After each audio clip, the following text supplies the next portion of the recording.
नमस्कार दोस्तों, आप सबका स्वागत है मेरे YouTube चैनल के ऊपर। दोस्तों, हम लोगों ने लास्ट वीक जो हमने ये वाली लास्ट पोस्ट की थी वीडियो, उसके अंदर हमने साफ साफ जो आपको बताया था कि एक ही चीज़ बताई थी कि यहाँ पर जो FIIs हैं वो अपनी बेयरिश पोजीशंस को इंक्रीज कर रहे हैं और वो बेयरिश पोजीशंस को क्लोज नहीं कर रहे हैं। तो इसका इंडिकेशन हमको डाटा पॉइंट से मिला था और हमने आपको ये कहा था अपनी लास्ट वीडियो के अंदर कि भाई यहाँ पर मार्केट अपसाइड जो है वो बहुत लिमिटेड है और मार्केट को अगर नीचे की तरफ ही आना पड़ेगा। क्यों आना पड़ेगा? क्योंकि वहां पर FIIs की बेयरिश पोजीशंस ऑलरेडी थी। तो क्या ऐसा हुआ मार्केट के अंदर कि नहीं हुआ? हम वो चेक कर लेते हैं। तो दोस्तों, हम चलते हैं फटाफट से चार्ट के ऊपर और चेक कर लेते हैं क्या हमारे मार्केट के एनालिसिस बिल्कुल ठीक गया। तो यहाँ पर मार्केट जो है आप चेक कर सकते हो, मार्केट का चार्ट यहाँ पे खुला हुआ है और मार्केट का चार्ट आपको वन डे का चार्ट जो है वो आपको ये बता रहा है। आप यहाँ पे 15 मिनट का चेक कर सकते हो, आपको एग्जैक्टली समझ में आ जाएगा। तो दोस्तों, मार्केट जो है गैप अप ओपन हुआ। गैप अप ओपन होने के बाद मार्केट वहां पर कंसोलिडेट किया और फाइनली मार्केट क्रैक डाउन कर गया। तो यहाँ पर मार्केट का जो FIIs का जो मतलब लेवल था वो था दोस्तों, यहाँ पर मार्केट में 17,650 के आसपास, जो कि मतलब इम्पोर्टेंट था कि मतलब मार्केट उसके नीचे ही रहे। तो अगर उसके नीचे क्लोज करेगी मार्केट इस लेवल के नीचे तो FIIs को लॉस नहीं होगा, ये हमने डिस्कशन किया था लास्ट वीडियो के अंदर। और वही हुआ, 650 का जो लेवल था FIIs का शॉर्ट साइड की पोजीशंस का, उसके नीचे मार्केट ने क्लोज कर दिया। तो दोस्तों, मार्केट ने क्लोजिंग जो दी है वो 17,600 584 के आसपास की है। ठीक है। और ये वन डे के ऊपर अगर आप देखोगे तो वन डे के ऊपर जो ये कैंडल बनी है वो एक डोजी कैंडल बनी है। वो भी रेसिस्टेंस लाइन जो ये आ रही है उसके नजदीक में। ठीक है। क्लोजिंग जो हुई है वो ये 576 की। तो ये जो हमारा FIIs का लेवल था 17,650 का, FIIs की शॉर्ट पोजीशंस का, उससे नीचे ही यहाँ पे क्लोजिंग हुई है। अब दोस्तों देखते हैं फटाफट से आगे क्या हो सकता है मार्केट के अंदर और मार्केट के अंदर हमें क्या क्या बातों का ख्याल रखना होगा। सबसे पहले हम मार्केट को सिचुएशन जानने के लिए सबसे पहले हम इम्पोर्टेंट है हम लोगों का कि मार्केट के अंदर रिजल्ट्स कैसे आए हैं, क्योंकि यहाँ पर काफ़ी हैवी वेट स्टॉक्स की रिजल्ट आए हैं। रिलायंस का रिजल्ट आया है और ICICI बैंक का रिजल्ट आया है और कोटक महिंद्रा बैंक का रिजल्ट भी यहाँ पर आया है और आपका RBL बैंक का रिजल्ट भी आया है। ये सब जो ये जो सारे के सारे मैंने स्टॉक्स बताए हैं ना, ये सब निफ्टी 50 के पार्ट है। टॉप 50 जो स्टॉक्स होते हैं ना निफ्टी 50 के अंदर जो इंक्लूडेड होते हैं, उनमें से ये चार हैं जिन चारों का रिजल्ट अभी अभी इस सैटरडे संडे में आया है। और सबसे ज्यादा हाईएस्ट वेटेज जो है निफ्टी 50 के अंदर वो है रिलायंस की। इस बात का ख्याल रखना, रिलायंस की अकेले की 13% के आसपास की जो है मतलब वेटेज है निफ्टी के अंदर, तो इस बात का ख्याल रखना। तो रिलायंस का रिजल्ट जो है वो बहुत ही ज़्यादा खराब आया है। आप देख सकते हो अपनी स्क्रीन के ऊपर ये रिजल्ट है। यहाँ पर मैंने रिलायंस डाला है। रिलायंस का जो प्राइस है वो इस वक्त 2471 चल रहा है। और यहाँ पर आप देख सकते हो कि यहाँ पर जो की इम्पोर्टेंट जो हम लोगों के लिए बहुत इंपॉर्टेंट है वो क्वार्टरली इनकम स्टेटमेंट है, जो कि यहाँ पर आपके सामने है। और आप यहाँ पे देख सकते हो कि यहाँ पर जो अभी मार्केट में इनका रिजल्ट है वो है 6915। ठीक है, क्या है? 6915 करोड़ रुपीस। आफ्टर ये है profit and loss after tax and ordinary expenses. ठीक है। तो यहाँ पर net profit for the period ये भी देख सकते हो, ये सेम ही है।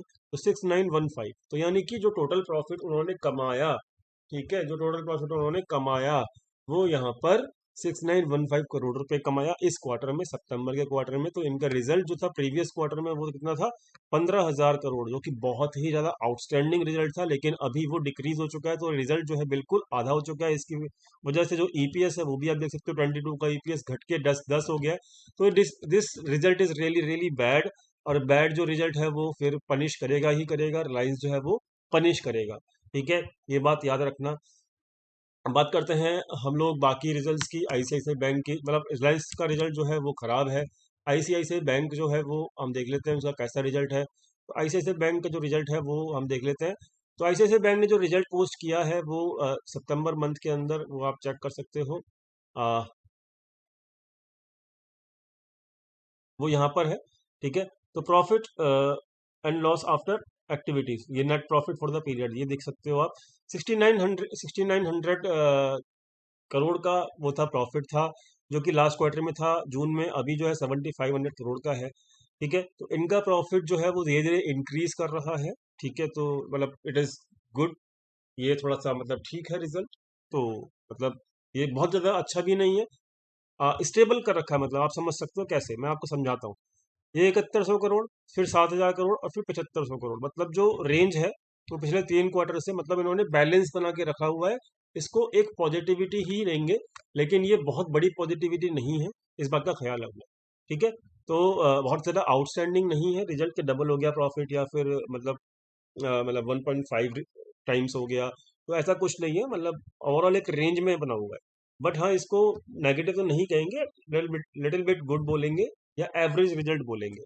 ठीक है, इस तरीके से कोटक महिंद्रा बैंक का भी आप चेक कर सकते हो। कोटक महिंद्रा बैंक का रिजल्ट भी आया था इसी हफ्ते में, तो भैया उनका भी रिजल्ट चेक कर लो। उनका रिजल्ट जो है वो आपके सामने है। तो ये है नेट प्रॉफिट जो है वो आप देख सकते हो 2500 करोड़ का है। और याद रखना, इन्होंने इससे ज़्यादा प्रॉफिट जो है वो अर्न करके दिया था मार्च के अंदर, जो है 2700 करोड़ का, 2800 करोड़ के आसपास। ठीक है, तो अभी ये हाईएस्ट प्रॉफिट अर्निंग कंपनी इस साल में, मतलब जो इस क्वार्टर में, जो 22, मतलब जो एनुअल ईयर चला है ना 2022 का, इस एनुअल ईयर में अभी तक ये नहीं बने हैं, याद रखना, है ना। और अभी भी सब जो हाईएस्ट रिजल्ट था वो था मार्च के अंदर, और उसके बाद इनका रिजल्ट घटा था, फिर इन्होंने बढ़ा लिया। तो मतलब इनका रिजल्ट कैसे चल रहा है, पहले हाईएस्ट पे था, फिर नीचे गया, फिर अभी इतना गया। ठीक है, तो मतलब उस हाई को कैप्चर नहीं किया, लेकिन हाँ नीचे से बाउंस किया है। तो मतलब इसको भी आप ये कहोगे कि हाँ ठीक है, बाउंस तो कर गया, लेकिन उतना अच्छा नहीं किया कि प्रीवियस हाई को, रिजल्ट को वो बीट कर सके। तो इसको कहते हैं हम एवरेज रिजल्ट। क्या कहते हैं? Average result. आउटस्टैंडिंग रिजल्ट किसे कहते हैं? आउटस्टैंडिंग रिजल्ट इसे कहते हैं जैसे कि अगर इसका रिजल्ट जो है ना, उस अपने पीक रिजल्ट को बीट कर जाए, उसे कहते हैं मार्केट ने बीट कर दी एक्सपेक्टेशन। ठीक है, उस रिजल्ट को हम डेफिनेटली कहते हैं आउटस्टैंडिंग रिजल्ट। ठीक है, हाँ, आईसीआईसीआई का रिजल्ट अच्छा है, बैड रिजल्ट नहीं है। ठीक है, लेकिन वो भी एक रेंज में है। तो आउटस्टैंडिंग रिजल्ट इसका नहीं है कोटक का। ठीक है, तो कोटक का रिजल्ट भी उतना खास नहीं है, लेकिन हाँ ठीक ठीक है। मतलब ना तो अच्छा कहेंगे ना बुरा कहेंगे, एवरेज कहेंगे। आरबीएल बैंक का देख लो। आरबीएल बैंक का रिजल्ट जो है वो भी आपके सामने मैं पेश कर देता हूँ। तो भैया आरबीएल बैंक का रिजल्ट जो आपके सामने खुल गया। अब यहाँ पे चेक कर लो, इनका जो नेट प्रॉफिट आया है वो है 201 करोड़ का। 201 करोड़ पिछले क्वार्टर में भी था, है ना। मतलब क्या कहते हैं ना, इनमें ना तो बढ़ोतरी हुई ना घटोतरी हुई। तो ये कोटक में, आरबीएल में, है ना, आईसीआईसीआई में, ये क्या कर रहे हैं ना बैंक, इनके ऊपर ना रुपी डेप्रिसिएशन का प्रेशर बना हुआ है। याद रखना, रुपी डेप्रिसिएशन का प्रेशर बना हुआ है बैंक्स के ऊपर। ठीक है, जब तक ये रुपी डेप्रिशिएट होना बंद नहीं कर देगा ना, इनके रिजल्ट जो है या तो ये पुअर रिजल्ट देंगे बैंक जो है, या फिर ये एवरेज रिजल्ट देंगे। समझ गए? या तो ये देंगे एवरेज रिजल्ट या देंगे ये पुअर रिजल्ट। बैंकों की बात कर रहा हूँ मैं। तो इस वक्त जो बैंकों के रिजल्ट आ रहे हैं वो बिल्कुल एवरेज रिजल्ट आ रहे हैं, बहुत ज़्यादा आउटस्टैंडिंग नहीं है, बहुत ज़्यादा कहते हैं, क्या कहते हैं, वैसा नहीं है कि भाई यहाँ पे बहुत ज़्यादा छप्पड़ फाड़ रिजल्ट अच्छा आया है, ऐसा नहीं है। तो ओवरऑल जो रिजल्ट बैंक्स के हैं वो एवरेज है। ठीक है, और जो रिलायंस का रिजल्ट है जो कि बहुत इंपॉर्टेंट है स्पेशली निफ्टी के लिए, वो भी रिजल्ट जो है वो मतलब वो आप समझ ही सकते हो कितना है, वो है बैड। वो है बैड रिजल्ट, वो एवरेज नहीं है, वो एवरेज से नीचे ही है, बैड है रिजल्ट है। ठीक है, तो ओवरऑल जो रिजल्ट है वो बहुत ज़्यादा आउटस्टैंडिंग नहीं आए, मैंने आपको समझा दिया है, ये आपके समझ में आना चाहिए। अगर आउटस्टैंडिंग होते हैं तो मतलब तभी मार्केट आउट परफॉर्म करती है। एवरेज रिजल्ट है रिलायंस का जो है वो निफ्टी को इम्पैक्ट करेगा। तो मतलब समझ सकते हो कि यहाँ पर रिजल्ट के पॉइंट ऑफ व्यू से यहाँ पर मार्केट में कोई भी ज़्यादा स्ट्रेंथ नज़र मुझे नहीं आ रही है। ठीक है, बात करते हैं अब फटाफट से डाटा के पॉइंट्स की। तो एफ जो थे वो कहाँ पे हैं, कहाँ पे नहीं है, उनकी पोजीशंस क्या हैं, वो फटाफट से देख लेते हैं, टाइम बिना टाइम वेस्ट करे हुए। तो यहाँ पर मैं टाइम, ऐसा एक चीज़ और मैं बोलना चाहूँगा, एक चीज़ और समझ लो मेरी, जो इंपॉर्टेंट है वो समझ लीजिए। वो क्या इंपॉर्टेंट है? इंपॉर्टेंट दोस्तों क्या है कि मार्केट यहाँ पर जो है ना 10 तारीख से, ये 10 तारीख का मार्केट में फॉल था। ठीक है, 10 तारीख से मार्केट जो है यहाँ पे इंक्रीज कर रहा है। ये क्या इंक्रीज, मार्केट नहीं, मतलब निफ्टी 50 इंक्रीज कर रहा है। ये क्या कहते हैं, इसको क्या कहते हैं? इंडेक्स कहते हैं। ठीक, इंडेक्स कहते हैं। मार्केट में इंडेक्स इंक्रीज कर रहा है 10 तारीख से, लेकिन क्या पोर्टफोलियो इंक्रीज कर रहा है? जी नहीं, पोर्टफोलियो नहीं इंक्रीज कर रहा है। पर पोर्टफोलियो का प्रॉफिट बिल्कुल भी इंक्रीज नहीं कर रहा है। उसका एग्जांपल मैं आपको समझा देता हूँ क्या है रीजन। ये देखिए, नेगेटिव है आपका एडवांस टू डिक्लाइन रेशियो। 10 तारीख से ही आप चेक कर सकते हो, 1 से नीचे जो एडवांस टू डिक्लाइन रेशियो होता है, बिलो 1, वो नेगेटिव ही होता है। यहाँ पे आप चेक कर सकते हो डेली बेसिस के ऊपर का रिजल्ट मैंने एडवांस डिक्लाइन रेशियो का वो कर रखा है, रिकॉर्ड कर रखा है। केवल एक 18 तारीख का छोड़ के बाकी सब नेगेटिव है। तो मतलब क्या है, 10 तारीख से मार्केट 17,000 से लेके आपका 17,600 के करीब आ चुका है, ठीक। लेकिन ऊपर जाती है मार्केट के अंदर बड़े प्लेयर, ये एडवांस डिक्लाइन रेशियो अच्छा क्यों नहीं है, क्योंकि यहाँ पे बड़ा प्लेयर जो है ना वो बाई नहीं कर रहा, बिल्कुल बाई नहीं कर रहा। अब ये दिवाली रैली जो आ रखी है ना जबरदस्ती की, ये केवल इंडेक्स के कुछ सिलेक्टेड स्टॉक्स को बाय करने के बाद ही आई है। याद रखना, इसमें पूरा मार्केट की रैली नहीं है। यहाँ पे दिख रहा है आपको इंडेक्स के कुछ सिलेक्टेड स्टॉक्स बाय कर ली, जैसे कि आईसीआईसीआई हो गया, है ना, आपका जिसकी हैवी वेटेज है, रिलायंस हो गया, है ना। कुछ सिलेक्टेड 5-6 स्टॉक बाय कर लो अपना आराम से, और मार्केट की रैली लेके आ जाओ ताकि सबका सेंटीमेंट बुलिश हो जाए यहाँ पे। लेकिन क्या बड़ा प्लेयर बाय कर रहा है? क्वेश्चन इज मतलब वेरी सिंपल टू आस्क, नहीं कर रहा। तो ये कर क्या रहा है बड़ा प्लेयर? कुछ सिलेक्टेड स्टॉक्स में बाय करके इंडेक्स को ऊपर उठा रहा है, लेकिन बाकी सब जगह पे यहाँ पे सेल ऑफ चल रहा है। आपके सामने हर जगह सेल ऑफ चल रहा है, समझ गए ना भैया। इंडेक्स इसे कहते हैं क्या? इसे कहते हैं इंडेक्स मैनेजमेंट। इंडेक्स को आराम से मैनेज कर लो, लेकिन बाकी जगह पे अपना माल चिपकाते रहो दूसरी दुनिया को, समझ गए। तो इस टाइप की रैली को मैं पर्सनली मतलब पसंद नहीं करता। ये मेरा पॉइंट ऑफ व्यू है, आपका कुछ और हो सकता है। मैं ऐसी जगह पे मतलब ऐसी मार्केट के अंदर जहाँ पे बाकी इंडेक्स को छोड़ के सारी जगह पे आपके बड़े प्लेयर छोटे प्लेयर को माल चिपका रहे हैं, मैं वहाँ पे बाय नहीं करता, पोर्टफोलियो में कोई भी एडिशन नहीं करता। और ऐसी रैली को मैं एक मतलब फेक रैली मानता हूँ, ठीक है। और मैं ऐसी रैली को कैप्चर नहीं करता, ये मेरा खुद का डिसीजन है। मैंने आपको समझा दिया, प्रॉपर तरीके से समझा दिया, ठीक। तो रैली, हाँ, अगर आपका एडवांस डिक्लाइन रेशियो बहुत बढ़िया चल रहा है, मार्केट भी ऊपर चल रहा है, यानी कि बड़ा प्लेयर बाय कर रहा है, मैं भी बाय करूंगा, फुल बुलिश हो जाऊंगा, हद से ज्यादा बुलिश हो जाऊंगा। मैं जबरदस्त तरीके से रैली को कैप्चर करूंगा, बट अभी नहीं कर रहा मैं रैली कैप्चर।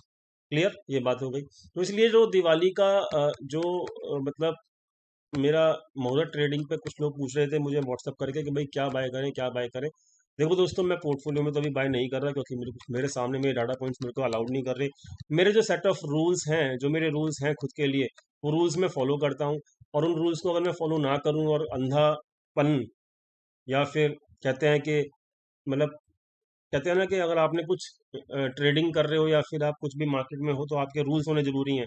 उनको अगर आप फॉलो करोगे तभी आपको प्रॉफिट होगा, ठीक है जी। मेरे रूल्स जो है वो अलाउ नहीं कर रहे मेरे को मोटो ट्रेडिंग के अंदर पोर्टफोलियोज नया बनाने के लिए, ठीक है, बिल्कुल नहीं करे। और पोर्टफोलियो अगर बनाऊंगा भी तब भी यहाँ पे तो दिख रहा है ना कि यहाँ पे सारे के सारे स्टॉक्स, मैक्सिमम स्टॉक्स इंडेक्स के स्टॉक को छोड़ के, अगर मैं पोर्टफोलियो बनाता भी हूँ यहाँ पे भावनाओं में बह के कि भाई दिवाली मुहूर्त है कुछ बाय कर लेते हैं, तो भैया यहाँ पे आपका रिजल्ट क्या निकलेगा? यहाँ पे रिजल्ट ये निकलेगा कि आपका पोर्टफोलियो इंक्रीज नहीं करेगा। तो भैया मैं क्यों करूँ?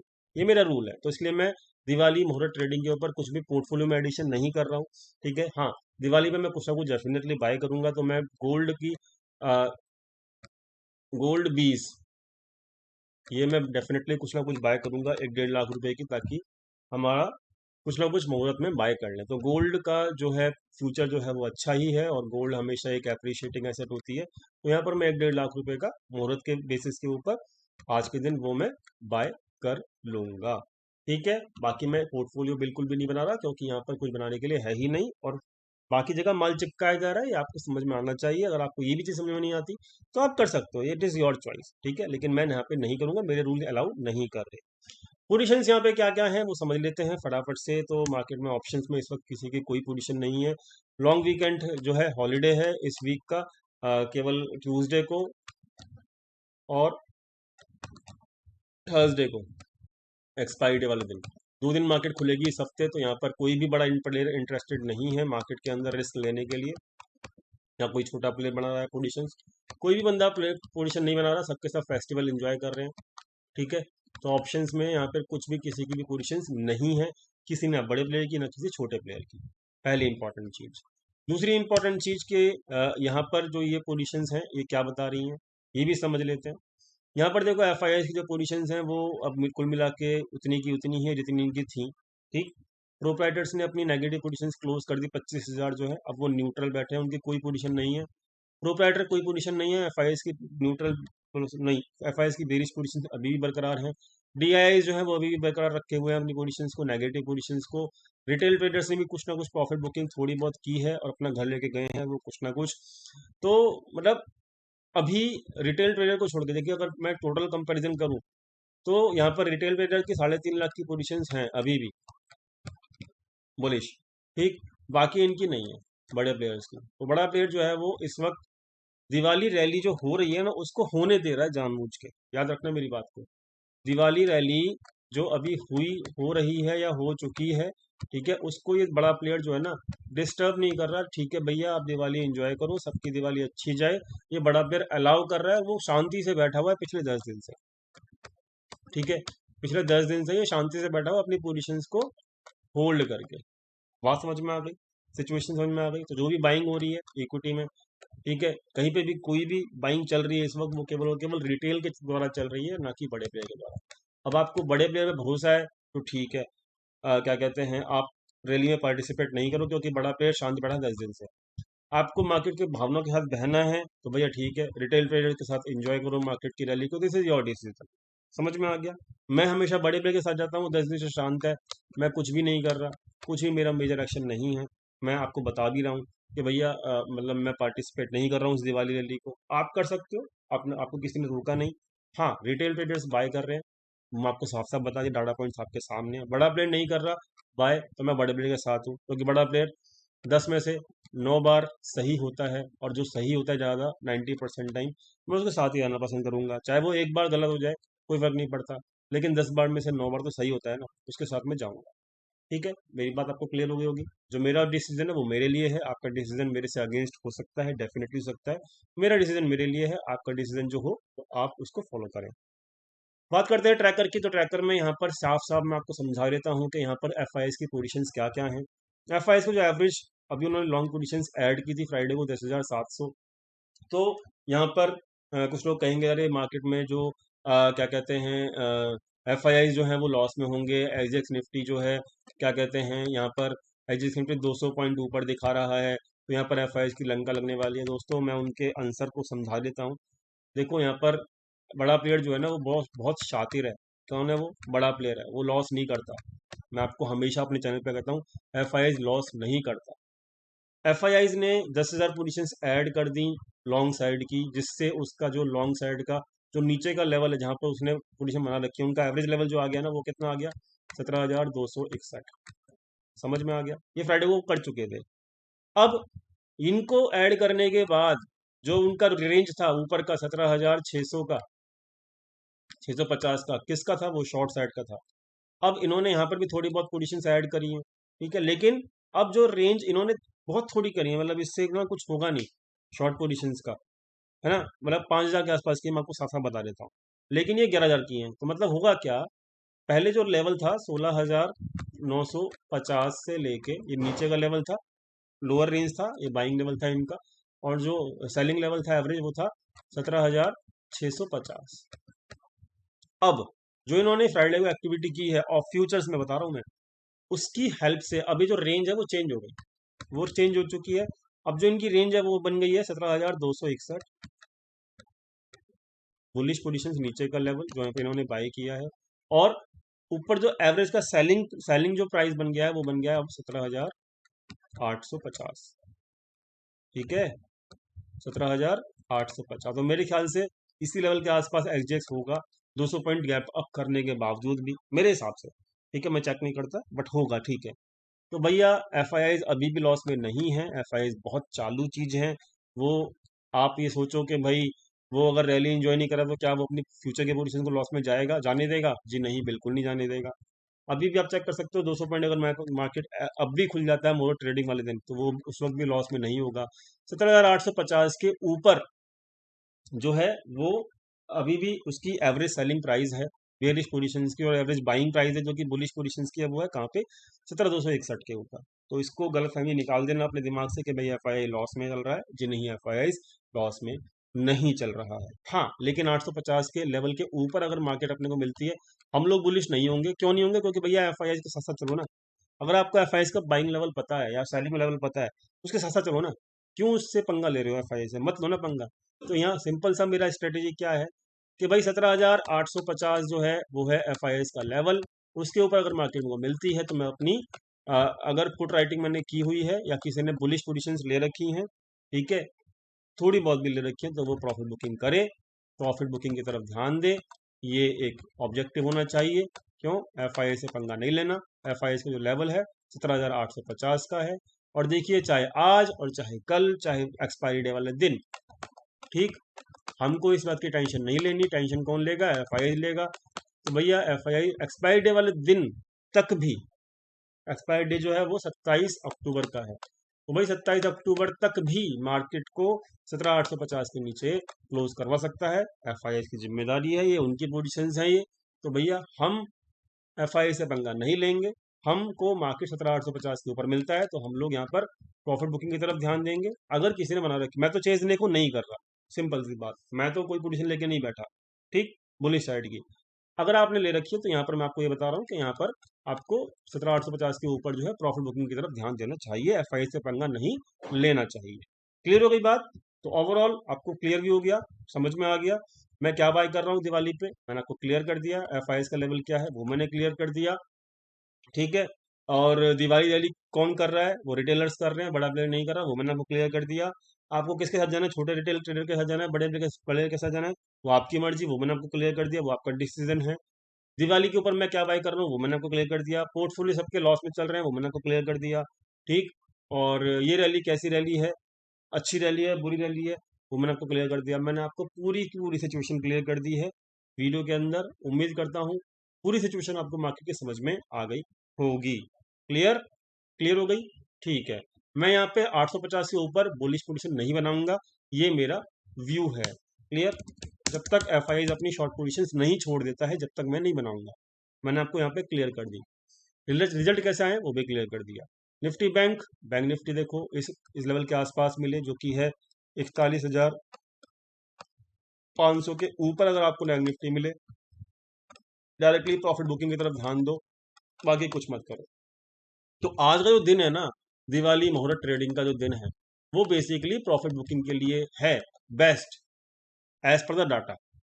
आपको डाटा फॉलो करना है, करिए, नहीं करना और इन्वेस्ट करना है नया, वो आप करिए। It is totally your choice. मैं आपको जो बता रहा हूँ डाटा पॉइंट के बेसिस के ऊपर बता रहा हूँ, तो डाटा पॉइंट्स के साथ साथ और FIS के साथ साथ मैं चलूँगा, और ये मेरा व्यू है। दोस्तों, आप सभी को बहुत बहुत शुभकामनाएं दिवाली की। माँ लक्ष्मी आपके घरों में वास करे, आपका सारे सपनों को पूरा करे, आपको नई लर्निंग दे, आपको गणपति महाराज आए माँ लक्ष्मी के साथ साथ, आपको बुद्धि दें। यही मेरी कामना है आप सभी लोगों को। हैप्पी दिवाली मेरी तरफ से, मेरे पूरे परिवार की तरफ से। और आप सब लोगों का अगला पूरा साल जो है, नया साल जो चालू होता है दिवाली के दिन से, उस सारा का सारा साल आपका स्वस्थ बीते, अच्छा बीते, और हेल्थ और वेल्थ दोनों क्रिएट करके आपको वो दे। यही मेरी अंदर से दिल से कामना है आप सभी लोगों के लिए। इसी कामना के साथ मैं अपना वीडियो क्लोज करता हूँ। मैंने अपना व्यू क्लियर कर दिया है। आई होप आपको ये वीडियो समझ में आ गया होगा। मिलते हैं कल अपनी नेक्स्ट वीडियो के अंदर। Thank you so much for watching this video.